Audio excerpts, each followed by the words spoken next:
Bonjour, Français de. We have worked so much with the past tense. We're going to switch gears in chapter 2 and we are going to learn about all sorts of different kinds of adjectives. All right? Remember what an adjective does? It describes a noun. So these will never stand alone. They're always going to be with a noun.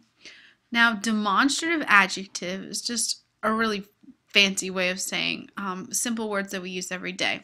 You might look in the word demonstrative and see this word demonstrate. When you demonstrate something, you're showing somebody how to do it, and that's exactly what these adjectives do. All right, my demonstrative adjectives are this, that, these, and those. That's the English equivalent of demonstrative adjectives. And what they do is they point out specific people or things. So instead of just saying, give me a pen, I might say, give me that pen. Or here, look at this page. So that's what these words are doing for us. Now, because they're adjectives, they have to agree in number and gender with the nouns they describe. Now, this word agreement, okay? What are they? Go over and shake hands with the noun and say, hey, are you feminine? Me too, that's great. No, what does it mean to agree? It just means that the spelling changes. All right, we're used to making agreement by adding an E or maybe adding an S or changing the spelling a little bit. All right, these have different forms that we just have to memorize. And what's important to know is these demonstrative adjectives go before the noun. So they're kind of like our Bangs adjectives of beauty, age, goodness, and size. And they're going to replace any article that you see, le, la, les, or el apostrophe, or un, un, or des. Which kind of makes sense. I wouldn't hold up a pen and say, look at this, the pen. I would just say, look at this pen. I wouldn't say, do you have those, the homework? No, I'd say, do you have those, I guess, pieces of homework? But anyway, so they're going to totally replace the article.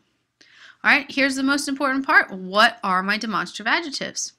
There's only 4, okay? So if the noun is singular, okay, I only have one of them, and it's masculine, the pronoun is se. All right, remember that E sound is and that becomes very problematic when I come up to a word that starts with a vowel like ordinateur. So ordinateur gives it that little hiccup sound. So what we do is we put a T at the end for set. And that way it sounds set and we can say cet ordinateur and we don't have that little hiccup. Now for feminine, if we have a feminine noun, it's set as well. Spelling changes but pronunciation is the same. And what you'll see is if you come across a feminine object that starts with a vowel, this will take precedence over this one. Do the gender. And there's one plural, we don't have to worry about gender at all, is C. So here are 4 examples for you to take a look at. Ce tableau would be this painting, and it can also mean that painting, depending on your context. Cet objet d'art, that object of art. Notice that the O is a vowel, so we need set. Cette banque, banque is a feminine word, and ces fleurs. The plural is kind of nice. You don't have to know whether it's masculine or feminine. You can just use the word stay. All right, that's really it for our demonstrative adjectives. So what I want to do is you've got you got 6 mots, 6 words. I want you to write them down in your notes, throw in the demonstrative adjective that you think is correct, and translate. Bring that into class tomorrow, and we will get going. Au revoir.